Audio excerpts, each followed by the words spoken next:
Un saludo muy cordial a todos los queridos televidentes de este canal 8 Conecta, que muestra lo tuyo, tu gente, en este su programa Tu Palabra es Vida. Hoy, en este martes de Pascua, no realizamos el programa en vivo, dado que tenemos unos días libres después de las celebraciones de la Semana Santa. Por ello no hay posibilidad hoy de llamar por teléfono, hacer preguntas, pero hemos grabado nuestro programa para que continuemos en este desarrollo de los temas de la Sagrada Escritura que a lo largo de estos martes nos han estado acompañando. Les damos la bienvenida a todos los televidentes, saludamos a los que se conectan con nosotros a través de su emisora Tequendamita 89.4 FM Estéreo, la que te gusta, y les damos la bienvenida a este programa Tu Palabra es Vida. Hoy me acompaña Alejandra Estrada, miembro del grupo juvenil de nuestra parroquia, quien servirá de interlocutora en nuestro tema de hoy, que es sobre la resurrección. Alejandra, buenas tardes. Buenas tardes, padre, ¿cómo estás? Muy bien, gracias a Dios, bienvenida a nuestro programa. Vamos a iniciar leyendo la palabra de Dios, como acostumbramos, hoy tomando un texto del Evangelio de San Marcos, en el capítulo 16, versículos 1 a 8. Escuchemos con atención la palabra del Señor. Pasado el sábado, María Magdalena, María la de Santiago y Salomé compraron aromas para ir a embalsamarle, y muy de madrugada el primer día de la semana, a la salida del sol, van al sepulcro. Se decían unas a otras: ¿quién nos retirará la piedra de la puerta del sepulcro? Y levantando los ojos, ven que la piedra estaba ya retirada. Y eso era muy grande. Y entrando al sepulcro, vieron a un joven sentado en el lado derecho, vestido con una túnica blanca, y se asustaron. Pero él les decía: no os asustéis, buscad a Jesús de Nazaret, el crucificado. Ha resucitado, no está aquí. Ve al lugar donde lo pusieron. Pero id a decir a sus discípulos y a Pedro que ir delante de vosotros a Galilea. Allí les veréis como os digo. Ellas salieron huyendo del sepulcro, pues un gran temblor y espanto se había apoderado de ellas, y no dijeron nada a nadie porque tenían miedo. Palabra de Dios. Te alabamos, Señor. Muy bien, queridos televidentes. Hay una expresión en estos versículos que hemos escuchado de la palabra del Señor que nos dan la clave del acontecimiento que en estos días santos hemos celebrado y que tienen como finalidad y conclusión mostrarnos la resurrección de Cristo. A saber, lo que nos dice el evangelista en el versículo 5 y 6 del evangelio que hemos acabado de escuchar. Entrando estas mujeres al sepulcro, se asustaron, y un joven que estaba allí les dice: ¿buscáis a Jesús de Nazaret, el crucificado? Ha resucitado, no está aquí. Ved el lugar donde lo pusieron. Esta frase del Evangelio de San Marcos nos indica muy bien la realidad de la resurrección. Realmente, las pruebas que tenemos de la resurrección son el sepulcro vacío y las apariciones que Jesús resucitado hizo a sus discípulos. Van ahora las mujeres al sepulcro, y en aquel lugar donde habían puesto el cuerpo de Jesús, el cadáver de Jesús, no lo encuentran. Y por ello este anuncio: no está aquí, ha resucitado. Es bueno tener presente, queridos oyentes, que el término que se utiliza en el Evangelio para explicar este acontecimiento maravilloso de la resurrección es un tiempo verbal que indica que es una acción del pasado que tiene consecuencias en el presente. Si nos damos cuenta, el texto no dice resucitó, sino ha resucitado. Un hecho del pasado que hoy tiene consecuencias, que sigue teniendo consecuencias en el presente.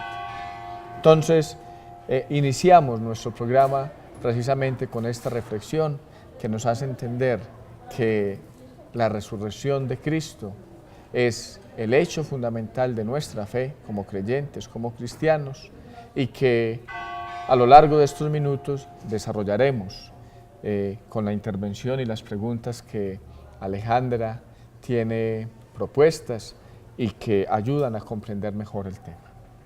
Bueno, padre, le vamos a preguntar, ¿la resurrección de Cristo es un hecho histórico? Esta pregunta es muy importante porque para muchos sigue siendo hoy un cuestionamiento el hecho de si Cristo resucitó, si históricamente resucitó, cómo fue y es el dato de la resurrección. Lo primero que tenemos que decir es que entendemos por histórico, porque muchas veces se quiere enmarcar el tema de la resurrección y en general los temas de la fe bajo el concepto de historia. ¿Qué entendemos por histórico? Eventos que sucedieron tal y como nos los narran los evangelios, por ejemplo, o nos lo narra la Sagrada Escritura. Porque el concepto que tenemos hoy de historia, con todos los medios de comunicación a nuestro alcance, con las posibilidades de textos escritos, de camarógrafos, de celulares que graban acontecimientos o sucesos que se van dando a lo largo de los días, pues muestran que la historia casi que es lo comprobable, lo verificable. Hoy sucede una reunión de mandatarios de los países en cualquier lugar del mundo y las cámaras están allí viéndolos, mostrando lo que dicen, lo que hacen. Y con la internet sí que podemos darnos cuenta inmediatamente de todos los acontecimientos. Pero si nos devolvemos al siglo I, si nos devolvemos al momento de la pasión, muerte y resurrección del Señor, pues no tenemos todos estos medios que hoy tenemos.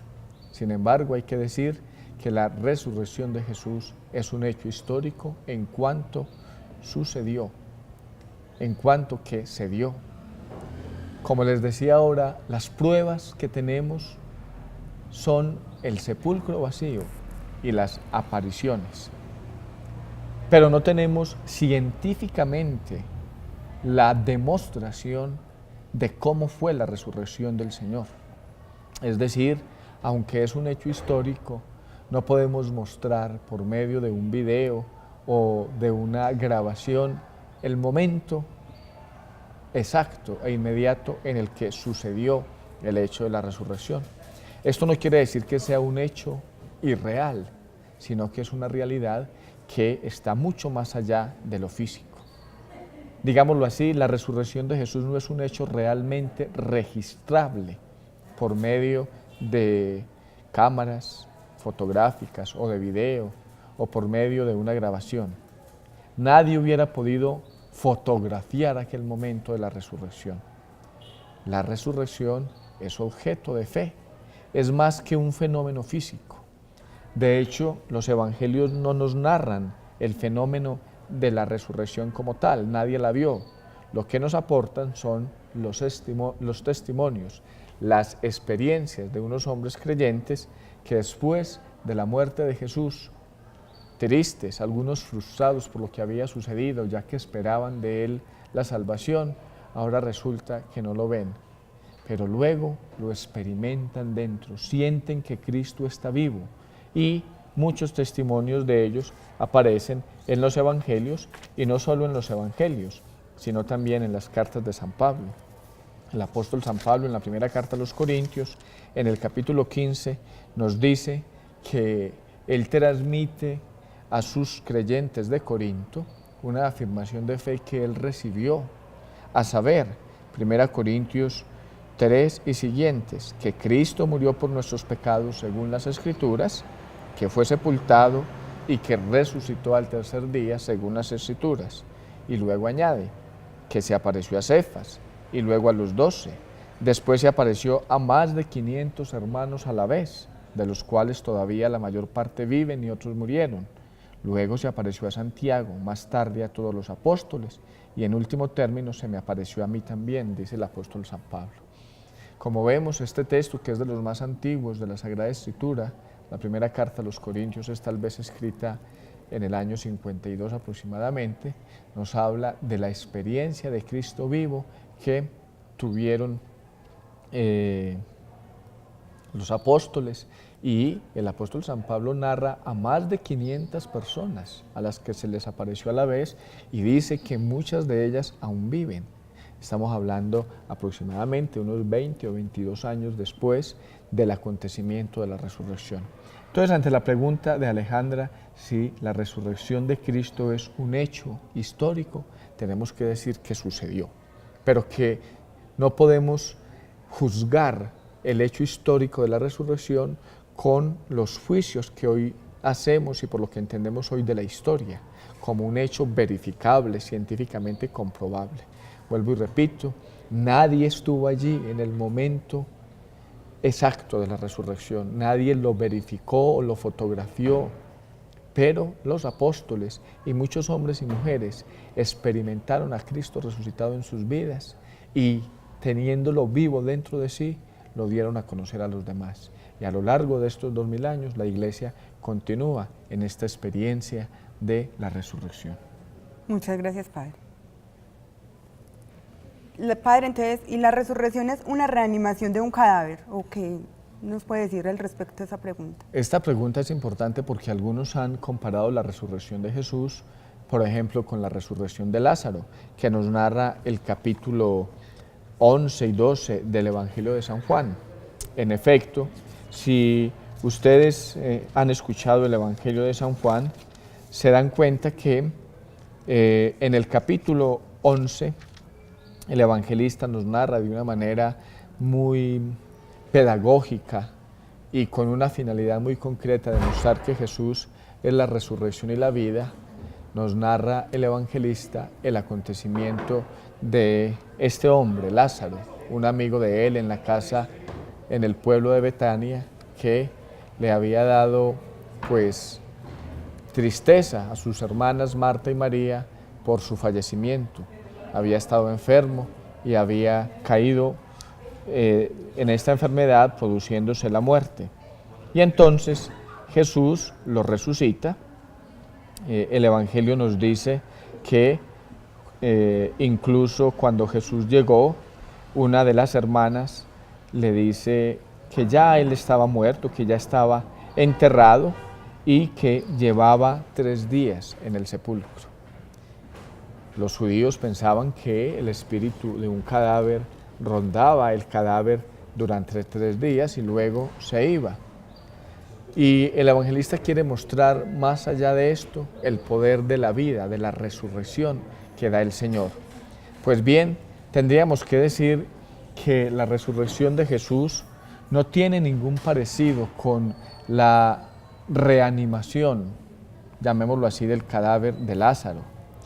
La resurrección de Jesús no consistió en la vuelta a esta vida, no es la reanimación de un difunto, ¿sí? De hecho, como han dicho algunos, si se encontrara el cadáver de Jesús, eso en nada iría en contra del tema de la resurrección, porque no es la reanimación de un cadáver, la resurrección de Jesús no es la reanimación de un cadáver.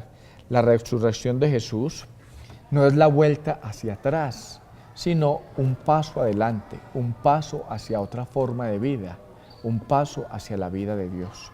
Es muy importante recalcar este aspecto para darnos cuenta que la resurrección no es volver a esta misma vida presente. Lázaro resucitó, fue resucitado más bien por el Señor, o su cadáver tomó de nuevo vida, pero Lázaro volvió a morir, siguió sujeto a las condiciones del espacio y del tiempo de esta tierra y volvió a morir.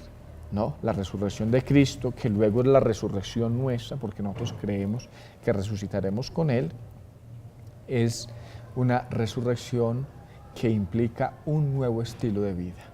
Realmente es la misma persona, la misma historia, todo el pasado que hay en nosotros, el que nos constituye como personas, y resucitamos, pero no volviendo a esta vida limitada, que es la vida que está sujeta al tiempo y al espacio, a un cuerpo que se cansa, que se fatiga, que se enferma y que por ello tiene que dormir, alimentarse, ¿no? Nosotros decimos creo en la vida eterna, indicando o señalando con esta realidad que es un nuevo estilo de vida. Padre, hay otra preguntita. ¿Los muertos cómo resucitan? Esta pregunta se la hicieron a Pablo. En la primera carta a los Corintios, en el capítulo 15, los corintios tenían esta duda, esta pregunta. Y Pablo tiene que responderles, primero, indicando que Cristo resucitó y que ese es el centro de nuestra fe, que ese es el núcleo de nuestra fe. Lo que hemos celebrado en los pasados días santos es eso, que Jesús murió, padeció, murió y resucitó para nuestra salvación.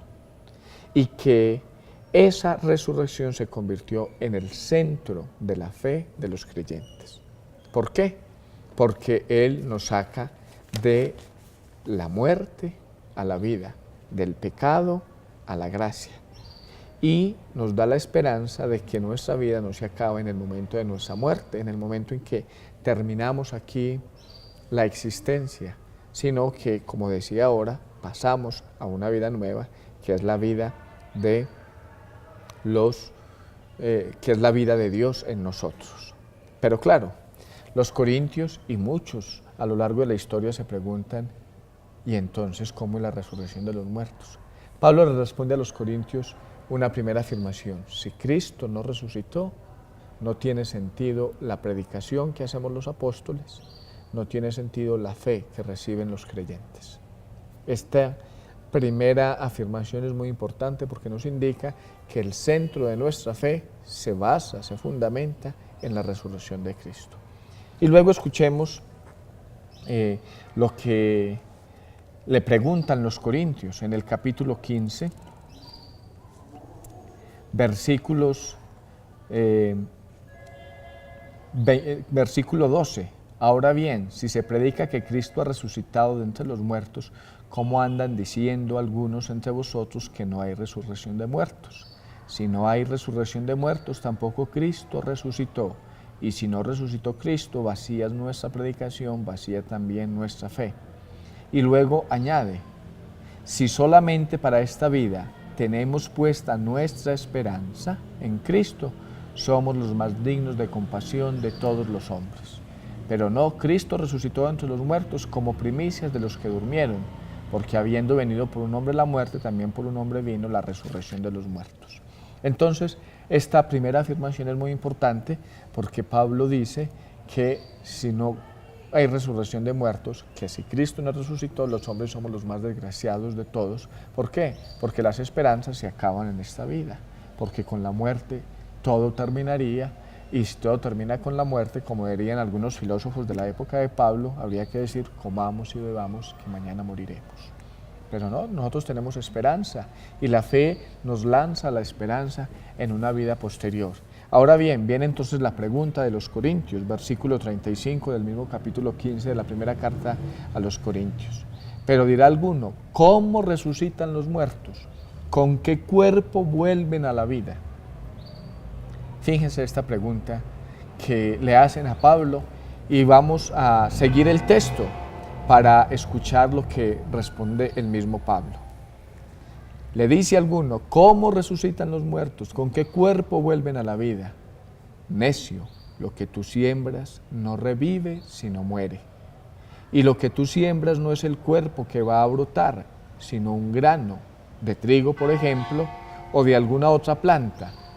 Y Dios le da un cuerpo a su voluntad, a cada semilla un cuerpo peculiar. Fíjense el ejemplo que pone el apóstol Pablo. El que pregunta cómo resucitan los muertos, hace una pregunta ociosa o necia, utilizando el término. Y luego dice, lo que tú siembras no revive, sino muere. Y el ejemplo más sencillo tal vez que tenemos es el de la semilla. Una semilla, él pone el ejemplo de una semilla, un grano de trigo, cuando se siembra en la tierra, los campesinos conocen esto muy bien, pero todos lo entendemos. Esta semilla que se siembra en la tierra, ¿en qué se parece al árbol o a la planta que luego surge de la semilla? Externamente no se parece en nada. Externamente la semilla es muy distinta a la planta, aunque sabemos tiene mucho que ver, porque el origen de esa planta es la semilla. ¿Qué ha sucedido en esa semilla que se ha sembrado en la tierra? Se ha descompuesto, se ha muerto, podríamos decir, para que surja la planta. San Juan utiliza la misma imagen. Si el grano de trigo no cae en tierra y muere, queda infecundo, pero si muere, da mucho fruto. Entonces, Pablo se vale de este ejemplo para seguir diciendo, no toda carne es igual, sino que una es la carne de los hombres, otra la de los animales, otra la de las aves, otra la de los peces. Hay cuerpos celestes y cuerpos terrestres, pero uno es el resplandor de los cuerpos celestes y otro el de los cuerpos terrestres. Uno es el resplandor del sol, otro el de la luna, otro el de las estrellas, y una estrella difiere de otra en resplandor. Así también en la resurrección de los muertos. Se siembra corrupción, resucita incorrupción. Estas afirmaciones de Pablo son muy importantes. Versículos 42, 43 y 44 del mismo capítulo 15 de la primera carta a los Corintios. Escuchemos. Se siembra corrupción, resucita incorrupción. Es decir, el grano que se siembra en la tierra se corrompe. El cadáver que se entierra en el cementerio o en la tierra, como acostumbran en algunos campos santos, ese cadáver se corrompe. Volvemos al polvo, como decía el libro del Génesis. Por ello tal vez no hay ninguna dificultad en la cremación de los cadáveres, porque pues ahora por muchas razones de higiene y de facilitar las situaciones acostumbran la cremación, porque al fin y al cabo enterrados también llegamos en un proceso mucho más largo a la descomposición del cadáver y finalmente a ser polvo. Entonces se siembra corrupción, resucita incorrupción.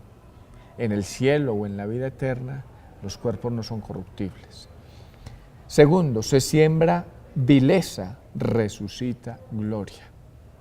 El cuerpo de un difunto ya es un cadáver y empieza a descomponerse precisamente. Tenemos un respeto hacia los cadáveres porque en un momento determinado de la historia ese cuerpo utilizó la materia y se volvió en templo del Espíritu Santo.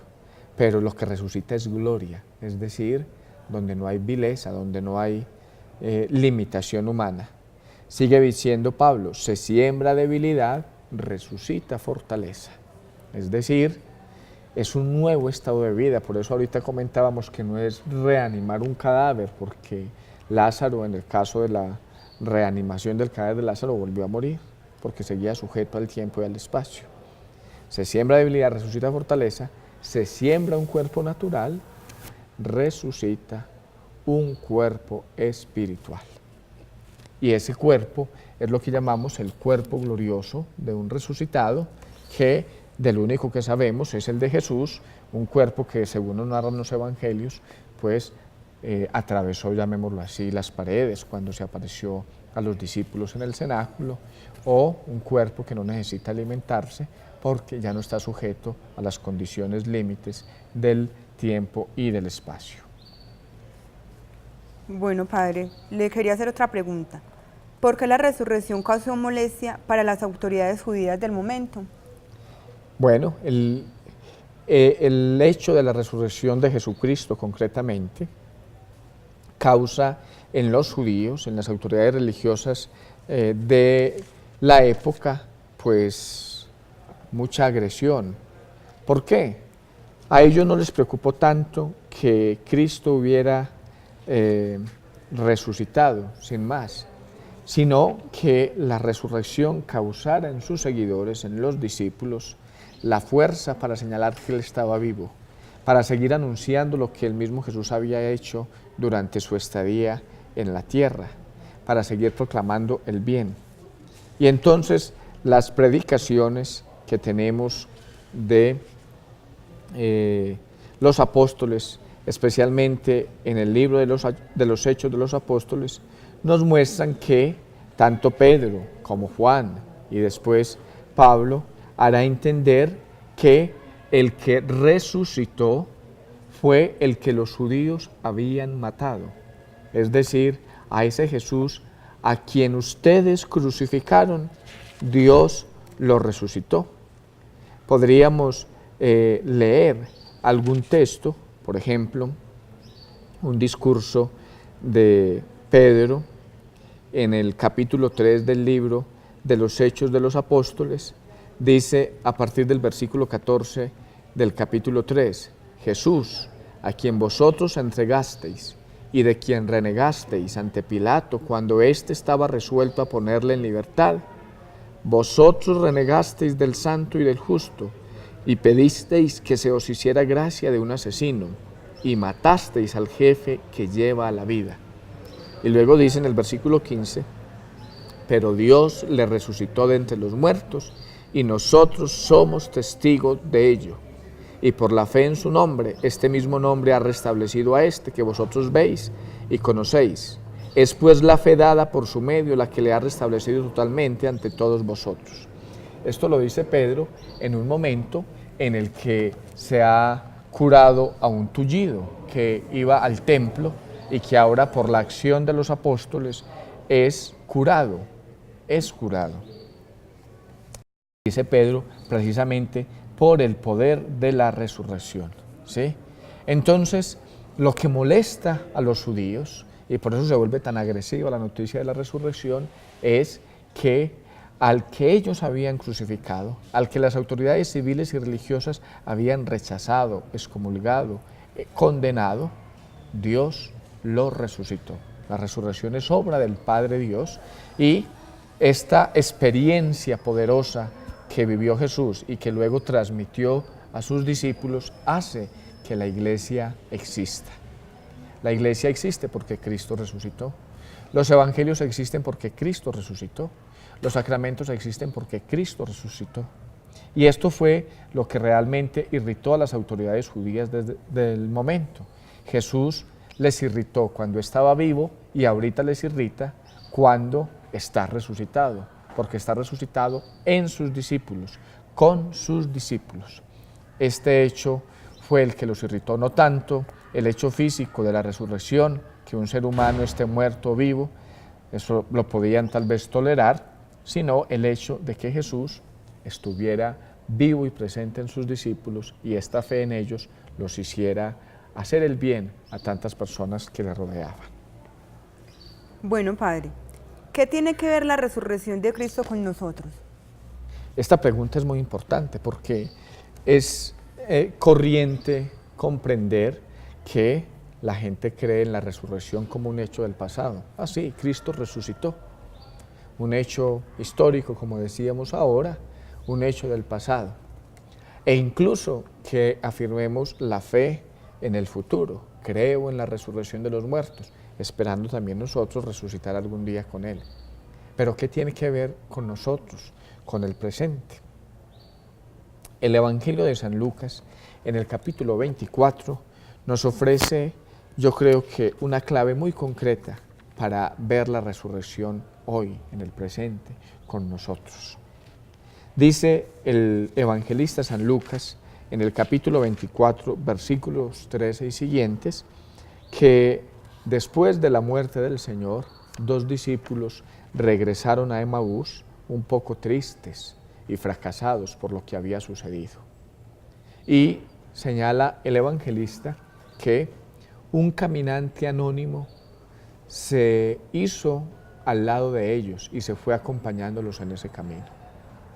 Y afirma el evangelio que uno de ellos, de estos 2 discípulos, llamado Cleofás, ante la pregunta de aquel caminante anónimo que le decía, ¿de qué discutís entre vosotros mientras vais andando? Entonces Cleofás le responde, ¿eres tú el único residente en Jerusalén que no sabe las cosas que estos días han pasado en ella?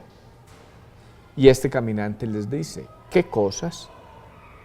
Ellos le dijeron, lo de Jesús el Nazareno, que fue un profeta poderoso en obras y palabras delante de Dios y de todo el pueblo, cómo nuestros sumos sacerdotes y magistrados le condenaron a muerte y le crucificaron. Y entonces afirma en el versículo 21, este discípulo Cleofás, nosotros esperábamos que sería él el que iba a librar a Israel, pero con todas estas cosas llevamos ya 3 días desde que esto pasó. Fíjense, la afirmación de estos discípulos es que esperaban que Él sería el que libraría a Israel, pero han pasado las cosas y nada que se sabe de Él. Es decir, hay un fracaso, hay una tristeza. Luego dicen los discípulos que algunas mujeres los han alarmado y sobresaltado porque fueron de madrugada al sepulcro y al no encontrar su cadáver vinieron diciendo que habían visto una aparición de ángeles que decían que Él vivía. Y en fin, entonces, este caminante anónimo, que es el resucitado precisamente, este caminante anónimo es Jesús resucitado, que como es evidente no lo reconocieron porque su cuerpo resucitado, su cuerpo glorioso, no es el cuerpo que tenía antes. Y esto es un dato muy importante del evangelista San Lucas. ¿Dónde lo reconocieron? Dice el texto así: Él les dijo: oh insensatos y tardos de corazón, para creer todo lo que dijeron los profetas. ¿No era necesario que el Cristo padeciera eso y entrara así en la gloria? Y empezando por Moisés y continuando por todos los profetas, les explicó lo que había sobre Él en todas las Escrituras.